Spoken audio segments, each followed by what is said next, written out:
Hello there, I'm back with Captain Slug's HYPR. Yay. I'll be doing a review and overview of this blaster, which I have built from the full kit that I bought from Captain Slug. So let's get to it. First things first, overall appearance. I think it looks really good in both shape and color. The white was not chosen by me. I believe they all come with white or gray or something like that as a secondary color. That I might be wrong. I could check the Etsy, but I'm not going to do that while I'm filming a video. So, yeah, I chose blue as the main color because there wasn't pink, but that's okay. I feel like with the blue and white, it ends up looking a lot like an Alien Menace blaster, which is pretty cool. I feel like we haven't seen enough of Alien Menace ever since the line ended, when Toys R Us ended, but it looks good. It feels good to hold also. I did shave a little bit off the trigger with my X-Acto knife, but that's just to make the trigger pull a little bit smoother, and I'm sure anybody could do the same. It's pretty easily, depending on their preferences. Print quality seems nice. Hasn't, well, it actually has failed on me a little bit, but I'll get into that later. There are a couple bumps on this side of this bottom guard piece, but I don't really care. I think it looks good. It works quite well. It's definitely a comfortable handle and trigger. Even though there's this lip down here and I have big hands, my hand still fits on it just fine. Yeah, it's nice. Iron sights that won't really work unless you take off this top rail piece because it gets in the way. That's okay though, you can aim just fine down the top of the rail.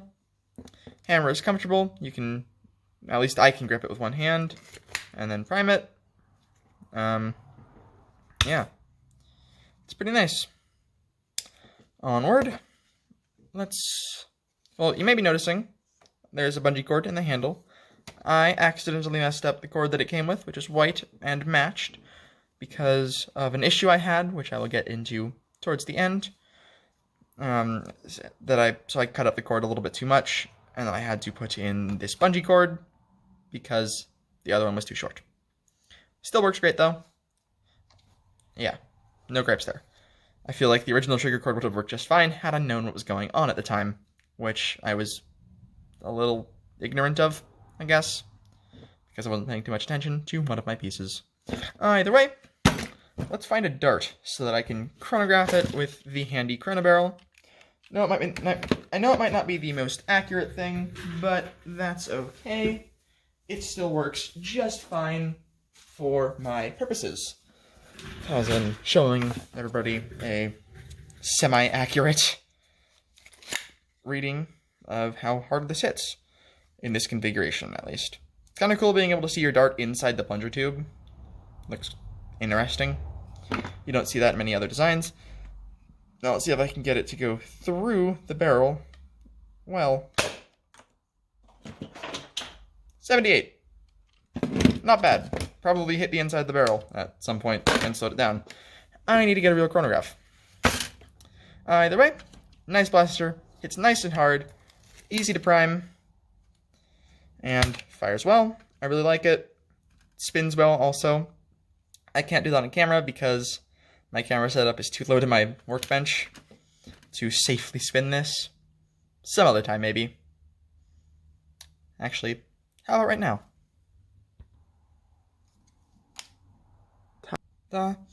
Either way, nice. It spins. I like it. Plenty of clearance to spin it. It's very comfortable. I already went over that. On to slight gripes. So, I had an issue with this blaster, is that I put it together, everything looked fine, and then I primed it, and it did not catch, because the end of the cammer piece, which is this hammer and catch, I believe it's just a mixture of the words catch and hammer, you know, C-A from catch, and then M-M-E-R from hammer. That's just my guess. I don't know for sure.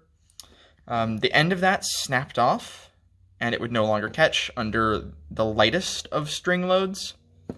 So I solved that by replacing part of it, which you can kind of see in there.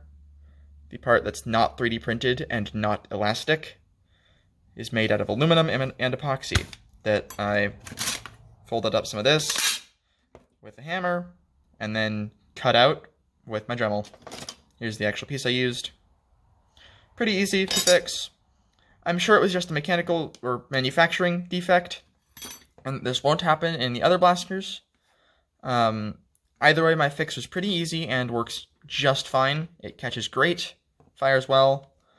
I originally thought the issue was with the cord holding the trigger in place and that it was slipping, so I cut the cord a little bit too tight, and I couldn't get it through the handle to tie a knot on top of the trigger, so I had to replace it with this bungee cord. That's okay though. I'm actually going to take the side off here to show you a quick tip I have if you're building this blaster yourself. Okay, so side panel removed, pretty easy. You can now see the extent of my work right there. My quick tip is, because the trigger and camera piece use pins, I recommend putting a little bit of glue in the hole that they are in. A, because the holes are a little wider than the pins, so it holds them in a stiff place. And B, because the holes are just a little bit too deep, so the pins fit flush with the trigger and camera piece. You want them to stick out a bit so that the holes on this will lock onto them, and you won't have any flex in the system. Just a quick tip, when I tried that and it works great. No failures, and also no random bending, which is pretty good. So yeah, you should do that if you're building this. We're back assembled, and I need to reattach the strings, and I will show you how to string it, I guess. So you get 2 strings. One of them is stuck on a hammer. You get 2 strings, or pieces of elastic, pre-tied. I just cleaned up the knots a bit by cutting off a bit of the frayed parts and then burning the ends with this lighter. Be careful with lighters, but if you burn the ends, you can melt them together and they won't fray anymore. I like to do that with elastic things. It makes them look a bit nicer. Either way, the way that I like to string it is take one string, take the end of it without the knot, and put it around this indentation on the hammer. Bring it forward, and then around these 2 notches on the front of the blaster, and then you stretch it out behind the grip. That's the weakest way to attach a string. It still fires, not very hard though, so wouldn't necessarily recommend doing that as your only firing option, because you would get like 30 FPS and maybe 15 feet off your darts. Just an assumption though, haven't actually chronographed that. We'll see. Second string, I put on just below the first one on the hammer. I take it forward again. It rests on these little notches on the back. And then instead of dropping it down on the first notches, or the top part of the notch on the front of the blaster, oops, you go down to the bottom. Get off me, fly. Go away. And then bring it around the top, and then back onto the hammer. That method of wrapping the string is the strongest method, and when in combination with both of them, you get the second strongest way of stringing this blaster, which gets around 80 FPS. With still an easy prime, which is good. The easy one-handed primes are nice. Meh. There we go. Nice and symmetrical. It's a good blaster. I like it. You should get one. Link to Captain Slug's Etsy and the this item, or the full blaster kit, which is $25, will be in the description below. Yeah, great blaster. Overall, I give it a 9 out of 10 so far, only taking the point off because of the catch failure, though hopefully that won't happen to any more of them. So yeah, thanks for watching. Peace out.